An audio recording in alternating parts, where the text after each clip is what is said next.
Muita gente me pergunta sobre a história do Plim Plim da Globo. Vou contar. Plim Plim pro Plim Plim.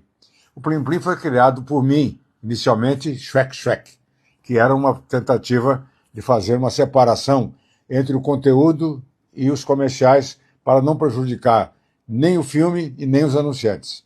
E o Borjalo fez então uma máquina, um diafragma de uma máquina fotográfica, e nós sonorizamos com Shrek. Com a chegada do Hans Donner, ele propôs duas marcas da TV Globo se encontrando. Aí eu precisava de um som eletrônico.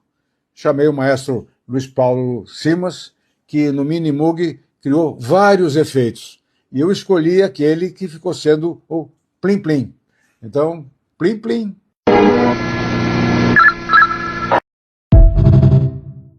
Muita gente me pergunta sobre a história do